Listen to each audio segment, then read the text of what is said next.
Hello दोस्तों, नमस्कार। समृद्धि technical में आपका हार्दिक स्वागत है। दोस्तों, आज हम फिटर टर्नर, मशीनिस्ट तथा सभी टेक्निकल स्टूडेंट्स के लिए एक बहुत ही महत्वपूर्ण वीडियो बनाकर आपके सामने रखा है और ये 20 क्वेश्चन बहुत ही इम्पॉर्टेंट है, इसलिए आप पूरे क्वेश्चन को अंत तक देखिएगा।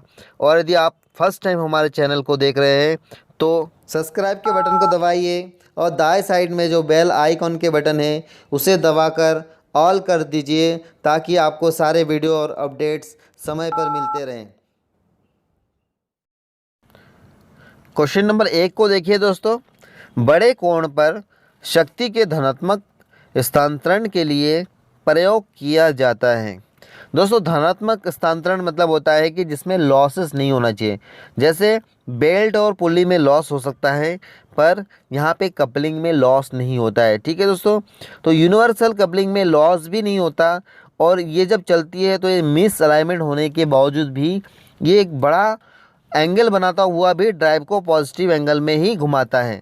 तो यहाँ पे यूनिवर्सल कपलिंग जो है वो बहुत ही सटीक कपलिंग है और इसको एक्सिस के साथ साथ मिस अलाइनमेंट में भी यूज कर सकते हैं और ये एक बड़े कोण बनाता है। ठीक है, अब हम क्वेश्चन नंबर 2 को देखते हैं दोस्तों।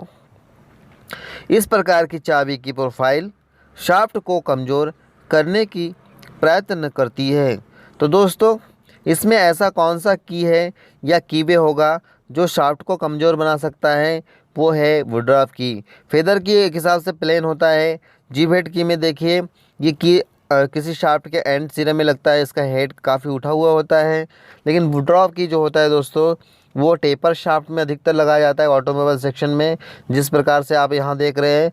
और ये काफ़ी गहराई तक के अंदर जाता है, इसलिए वो शाफ्ट को कमज़ोर कर देता है।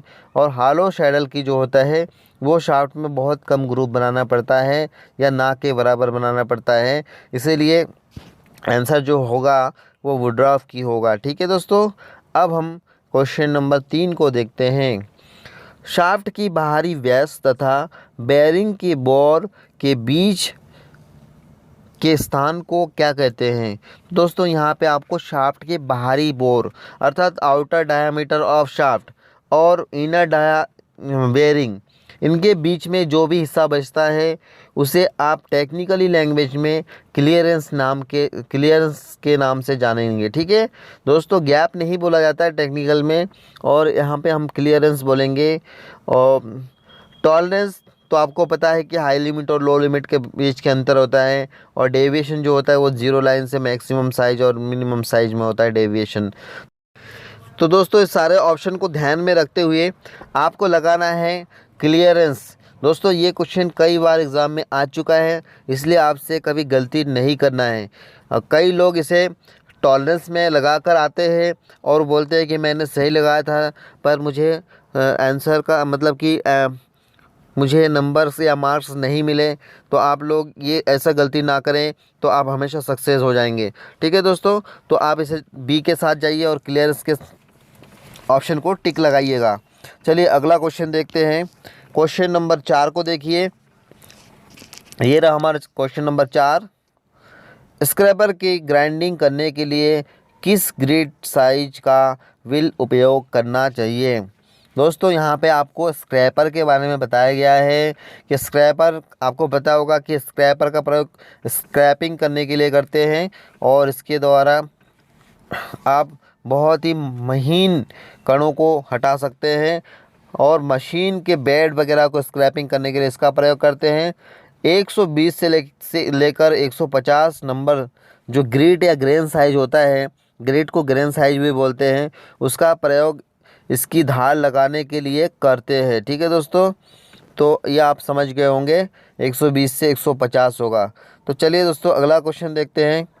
गर्म पानी तथा स्टीम लाइन के जोड़ को सील करने के लिए किस प्रकार की पदार्थ की सील प्रयोग करना चाहिए? तो दोस्तों, आपने देखा होगा कि हर प्रकार के पदार्थ या स्टीम लाइन, हॉट वाटर और हर चीज़ के लिए अलग अलग पदार्थ के सील का प्रयोग किया जाता है। तो जहाँ भी गर्म पानी या स्टीम लाइन की बात आती है तब आपको कंप्रेस्ड कॉर्क का यूज करना चाहिए। आपने यदि कॉर्क का बॉल भी देखा होगा, उस प्रकार से कंप्रेस्ड शीट भी आता है जो कि आपके डिस्प्ले पर अभी इसे दिखाया जाएगा। ये कंप्रेस्ड कॉर्क जो होता है ये हॉट वाटर और स्टीम लाइन में इसे प्रयोग किया जाता है। ठीक है दोस्तों, ये देखिए ये कंप्रेस्ड कॉर्क है, ये शीट की तरह आती है और इसे गैस्केट के रूप में बनाकर हम प्रयोग करते हैं तो उसके जीवन काल काफ़ी लंबा हो जाता है। तो दोस्तों चलिए अगला क्वेश्चन देखते हैं, इसे आप कंप्रेस्ड कॉर्क को सही लगाइएगा। अगला क्वेश्चन देखिए, एक युग्म गरारी में N1 1200 RPM, T2 20, N2 600 और T1 आपको ज्ञात करना है। टी मिश्रित है यहाँ पर और यहाँ N मतलब होता है स्पेंडल का RPM।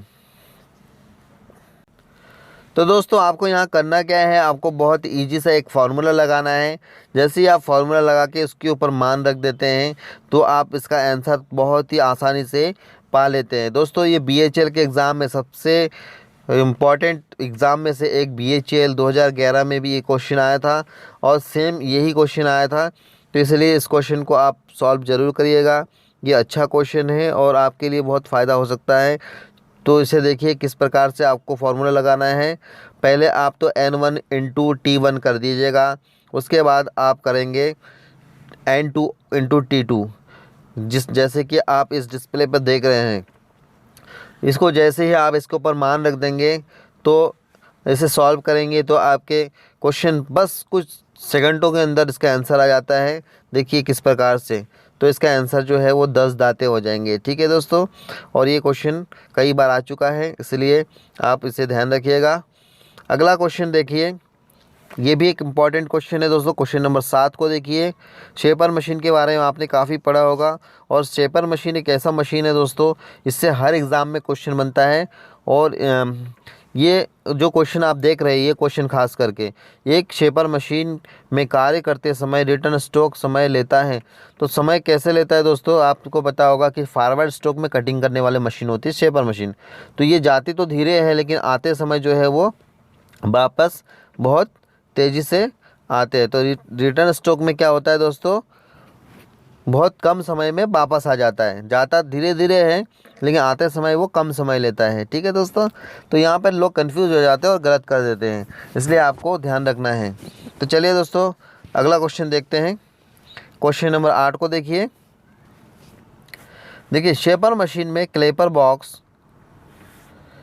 Box, hinge pin, tool post, ये सारे चीज़ जो है वो किस पे लगा होता है, ये जो क्वेश्चन है उसका मतलब दोस्तों ये सारे जो आप चीज़ देख रहे हैं, हिंज पिन, टूल पोस्ट, ये सब कहाँ लगा होता है, या क्लेपर बॉक्स ये कहाँ लगा होता है आपको बताना है। तो आप मशीन के बनावट को एक बार देख लीजिए। मशीन को बनावट देखने से पहले ऑप्शन को एक बार देख लेते हैं, रैम, एप्रोन, टेबल या शेडल। तो दोस्तों जो मशीन के जो एप्रोन होते हैं, रैम के आगे एप्रोन, उसके साथ ये सारे चीज़ लगे होते हैं, जैसे कि आप चित्र के माध्यम से देख सकते हैं। देखिए इस चित्र में ये जो रैम दिख रहे हैं, आप इस पूरे को स्टॉप करके एक बार पुश करके सभी को देखिए तो आपको यहाँ पे एप्रोन दिख रहा है और एप्रोन के सामने क्लेपर बॉक्स और उसके सामने आपको टूल पोस्ट दिखेंगे। तो इस प्रकार से आपको आंसर में लगाना है एप्रोन। ठीक है दोस्तों, अब क्वेश्चन नंबर 9 को देखिए, ग्लोब बॉल में प्रेशर सामान्यतः निम्न पर होता है। आपको पता होगा ग्लोब बॉल, गेट बॉल, ये सारे बॉल जो होते हैं अलग अलग काम के लिए अलग अलग प्रकार के होते हैं। यहाँ पे देखिए ग्लोब बॉल है और इसके प्रेशर शीट में है, नीचे एकदम नीचे है। ठीक है दोस्तों, तो ये इसका आंसर जो है आप देखेंगे दाएं साइड, बाएं साइड, स्टेम और शीट के नीचे। तो दोस्तों स्टेम जो होता है वो इसके स्पेंडल होता है, एक्चुअली जो कॉनिकल होता है उसमें स्टेम पर लोड होता है। लेकिन यहाँ पे ग्लोब बॉल की बात आती है तो शीट के नीचे इसका प्रेशर होता है और ये आपने देखा होगा इंडस्ट्रियल में बहुत ज़्यादा इसका यूज होता है। और ग्लोब बॉल के छोड़ के जो गेट बॉल होता है दोस्तों, उसके दाएं और बाएं में प्रेशर होता है। तो यहाँ पे आप लगाएंगे शीट के नीचे। ओके, अब क्वेश्चन नंबर 10 को देखिए, पाइप थ्रेड का अंतर्गत कोण निम्न होता है। दोस्तों पाइप थ्रेड एक इम्पॉर्टेंट क्वेश्चन में से आता है, BSW, BSF, BSP। तो BSP जो होता है दोस्तों, ये ब्रिटिश स्टैंडर्ड पाइप थ्रेड होता है BSP। और आपको पता होगा कि BSP का जो एंगल होता है वो 55 डिग्री होता है, 55 डिग्री, इस प्रकार से इसका एंगल होता है। यहाँ आप देखेंगे तो ये बी थ्रेड में होता है और 55 डिग्री इसका एंगल होता है दोस्तों। और बाकी एंगल आपको पता होगा, 60 डिग्री मैट्रिक थ्रेड है, 47.5 जो है बी थ्रेड है, और बट्रस थ्रेड में 97 डिग्री भी होता है। तो दोस्तों यहाँ पे जो आंसर है वो आप 55 डिग्री के साथ जाइए, आपको 1 नंबर मिल जाएगा दोस्तों। ठीक है दोस्तों, तो ये वीडियो आपको कैसा लग रहा है मुझे ज़रूर बताइएगा, और फटाफट आप सब्सक्राइब भी कर दीजिए, क्योंकि आपको लगातार वीडियो देखना है ना, तो आप सब्सक्राइब भी कर दीजिए। चलिए अगला क्वेश्चन देखते हैं। क्वेश्चन नंबर 11, वाल्स या बेलनका रोलर्स के क्लाइंबिंग से मूवमेंट से स्थानांतरित होता है। तो दोस्तों ये जो क्वेश्चन है ये बहुत इंपॉर्टेंट क्वेश्चन है, पर आप समझ नहीं पा रहे तो इसे इस प्रकार से समझते हैं। आपने साइकिल चलाए होंगे तो साइकिल के जो फ्री व्हील होते हैं दोस्तों, उसमें एक साइड जो मूवमेंट होता है उससे क्या होता है दोस्तों, ये आगे बढ़ती है। जब इसको रिवर्स घुमाते हैं तो फ्री हो जाता है। ये एक प्रकार के ओवर राइडिंग क्लच होता है। इस प्रकार के क्लच जो है सिर्फ एक साइड में लोड को पकड़ता है। ये मोटरसाइकिल के अंदर भी दोस्तों इस प्रकार के क्लच पाया जाता है, और साइकिल के फ्री व्हील में भी इस प्रकार के होते हैं, क्योंकि इसके अंदर बॉल या बेलन का रोलर्स होते हैं। मैं आपको इस चित्र के माध्यम से इसे दिखाने की कोशिश करता हूँ दोस्तों, आप इसे ध्यान से देखिएगा, और जब आप देखेंगे इसे तो अच्छे से समझ जाएंगे। और बाकी सेंट्रीफ्यूगल क्लच तो आपने सुना होगा कि मोटरसाइकिल के ड्रम के अंदर भी होता है, और डक क्लच आपने देखा है, डक क्लच एक प्रकार की पॉजिटिव क्लच होता है। तो ये सारे क्लच जो है आपने पढ़ा होगा, पर ओवर राइडिंग क्लच जो है ये स्पेशल है, ये खास करके गियर बॉक्स के अंदर वगैरह लगा होता है। अगला क्वेश्चन देखिए दोस्तों, प्रिसिशन स्पीड लेवल की सेंसिटिविटी प्रति 1000 मिलीमीटर में होता है। तो दोस्तों यहाँ पे आपको 1000 मिलीमीटर के बारे में बोला है, अर्थात 1 मीटर में बोला है, इसलिए यहाँ पर 0.02 से 0.05 मिलीमीटर लिखना है। यदि 10 सेंटीमीटर में पूछता दोस्तों तो आप 0.02 से 0.005 मिलीमीटर लगाते। देखिए इस प्रकार से सेंसिटिव स्पीड लेवल होता है, और एक स्पेशल क्वेश्चन भी है और एक स्पेशल यूनिट भी है दोस्तों ये। ठीक है दोस्तों, तो इसे आप ध्यान रखिएगा। अब हम क्वेश्चन नंबर 13 की ओर चलते हैं दोस्तों। 13 नंबर क्वेश्चन से पहले आप आंसर तो देख ही लीजिए, इसका 0.02 से 0.05 मिलीमीटर इसका आंसर है। अब 13 नंबर क्वेश्चन देखिए, ये क्वेश्चन तो और भी इम्पॉर्टेंट है दोस्तों। जैसे हम क्वेश्चन आगे बढ़ रहे हैं वो इम्पॉर्टेंट ही इम्पॉर्टेंट क्वेश्चन दोस्तों। अब क्वेश्चन नंबर 13 को देखते हैं दोस्तों। चीपिंग करते समय यदि अवकाश कोण 20 डिग्री तथा कर्तन कोण 60 डिग्री हो तो रैक कोण क्या होगा। दोस्तों चीजल का जो चिपिंग एंगल होता है, आपने सुना होगा कि चिपिंग करते समय हर मेटल के लिए अलग अलग एंगल रखा जाता है। तो एमएस या कास्ट आयरन के लिए मान लीजिए 60 डिग्री रखा, तो नीचे देखिए क्लियरेंस एंगल 20 डिग्री रखा, तो ऊपर का जो एंगल होता है दोस्तों उसे रैक कोण जाना जाता है। तो दोस्तों यदि 60 डिग्री एंगल हो गए ड्रिल चीजल का, और 20 डिग्री मान लीजिए क्लियरेंस कोण हो गया, तो 10 डिग्री बचेगा रैक कोण, क्योंकि टोटल तो 90 है। तो 60 और 20 80 और 10 90, या आप 90 में से 80 को घटा देंगे तो 10 बचेगा। तो दोस्तों आंसर क्या होगा इसका, 10 डिग्री होगा, क्योंकि आपने जैसे ही आपने क्लियरेंस कोण को 10 किया तो रैक कोण 20 हो जाएगा। इस प्रकार से ये बदलता भी है। ठीक है, अभी अवकाश कोण 20 है तो रैक कोण कितना 10 है, तो इसको उल्टा कर देंगे तो इसका ऑपोजिट हो जाएगा। चलिए अगला क्वेश्चन देखते हैं। जीआई पाइप का स्टैंडर्ड लंबाई कितनी होती है। तो दोस्तों आपने पाइप देखा होगा, एक लंबे लंबे पाइप इस कंपनी में, किसी स्टोर में, या आप शीट मेटल आपके घर बनाने के लिए भी आप पाइप लाते हैं शीट को ऊपर चढ़ाने के लिए। तो आपने देखा होगा कि पाइप लंबे लंबे पाइप आते हैं, तो एक स्टैंडर्ड लंबाई होता है दोस्तों इसकी। तो वो क्या है, क्या 18 इंच है, या 16 फीट है, 5 मीटर है, या 6 मीटर है। तो दोस्तों मैं आपको बता दूं, यहाँ पे 6 मीटर जो है वो इसका सही आंसर है। 6 मीटर अर्थात ये 20 फीट के एक लंबाई में पाइप पाया जाता है, स्टैंडर्ड साइज है ये। आप जहाँ भी देखेंगे ये प्राय 20 फीट का होता है। फिर यदि किसी को काट के छोटा करना है वो अलग बात है, पर 6 मीटर अर्थात 20 फीट होता है। ठीक है दोस्तों, अब हम अगला क्वेश्चन को देखते हैं। सामान्यतः प्रयोग में लाए जाने वाले हेक्सा प्लेट का साइज होता नहीं। तो दोस्तों ये क्वेश्चन को घुमाने के लिए आपके सामने पेश किया गया है कि हेक्सा ब्लेड का जो साइज है वो मोस्टली नहीं होता है। कौन सा साइज ये आपको बताना है। तो आपने 300 mm, 250 mm और 200 mm का साइज निश्चित तौर पे देखा होगा, लेकिन 150 mm दोस्तों एक ऐसा साइज है जो अक्सर नहीं पाया जाता या नहीं होता है। तो दोस्तों आपको इसके साथ जाना है कौन सा साइज़ के साथ जाना है, 150 मिलीमीटर के साथ जाना है। अच्छा दोस्तों, मैं आपको एक चीज़ और बताना चाहूँगा यहाँ पर, एग्ज़ाम में कई बार क्वेश्चन आ चुका है कि स्टैंडर्ड साइज़ के ब्लेड कौन सा है और मोस्टली लोग 300 mm को लगाते हैं, क्योंकि ये एग्ज़ाम के हिसाब से गलत माना जाता है। और हर एग्ज़ाम में मैंने, मेरा अनुभव के आधार पर मैंने देखा है कि 250 mm को ही सही लगाया है। तो आप इसे 250 mm लगाना, ठीक है दोस्तों। चलिए अगला क्वेश्चन देखें। जिस ड्रिल से स्टोव निप्पल में सुराख किया जाता है उसे क्या कहते हैं? तो आपने ये तो निश्चित तौर पर सुना होगा कि यूरेका ड्रिल से ही निप्पल में सुराख किया जाता है। जो स्टोव के निप्पल होते हैं, पतले पतले स्प्रे पेंटिंग निप्पल होते हैं, जो भी स्प्रे वगैरह के लिए ये सारी चीज़ों में होल करना होता है दोस्तों, तो यूरेका ड्रिल से किया जाता है। ये बहुत ही बारीक बारीक ड्रिल होता है। तो दोस्तों इस क्वेश्चन में आपको यूरेका ड्रिल के साथ जाना है, क्योंकि ये बहुत ही पतले ड्रिल होते हैं और ख़ास करके स्पेशल रिक्वायरमेंट में ही इसका प्रयोग किया जाता है। तो इसमें बाकी नैरो ड्रिल जो है वो कोई ड्रिल नहीं होता है। यूरेका ड्रिल तो आपको बता ही दिया।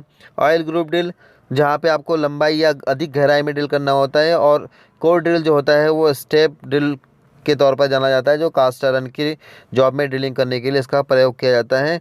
तो इनमें सबसे जो सटीक आंसर है वो यूरेका ड्रिल ही होगा, ठीक है दोस्तों। तो अब यूरेका ड्रिल को लगाइए और हम अगला क्वेश्चन देखते हैं। अब क्वेश्चन नंबर रहेगा हमारा 17। दोस्तों आप क्वेश्चन को अच्छे से देखिए और अंत तक जरूर देखिएगा।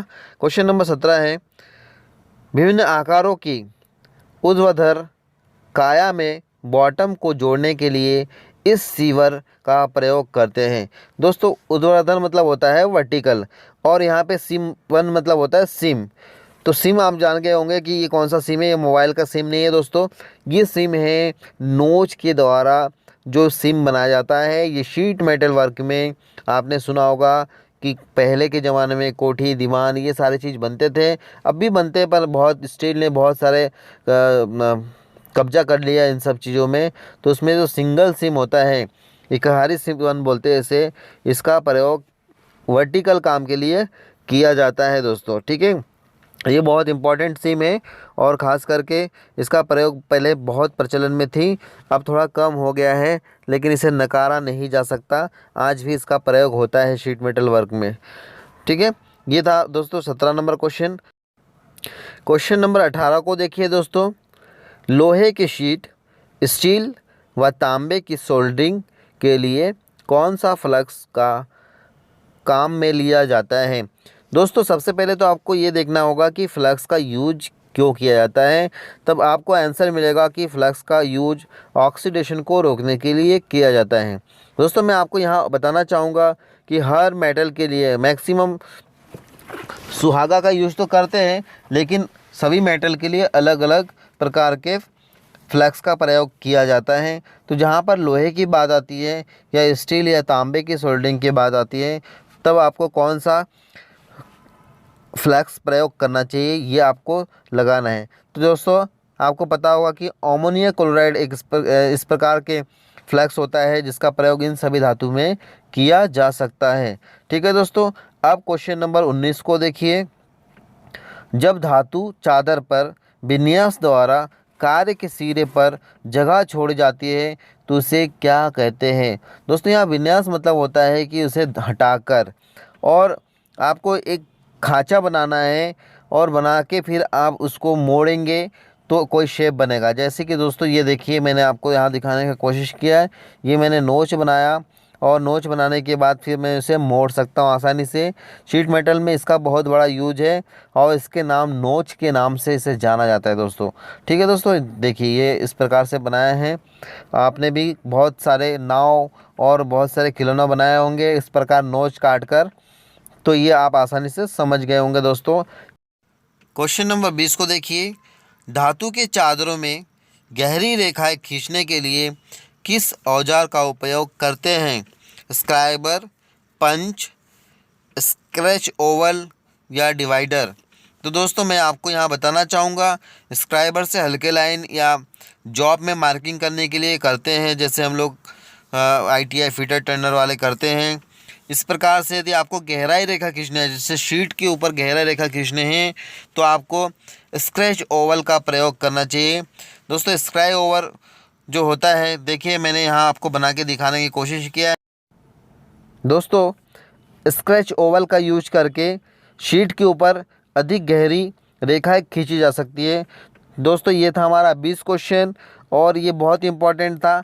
आपको कैसा लगा ये सारे क्वेश्चन मुझे ज़रूर बताइएगा, और यदि पसंद आए तो फटाफट सब्सक्राइब के साथ साथ आपके दोस्त के साथ शेयर करिए। दोस्तों इस प्रकार से आप और भी वीडियो देखना चाहते हैं तो आप हमारे साथ हमेशा जुड़े रहिए। थैंक यू दोस्तों, थैंक यू फॉर वॉचिंग। आप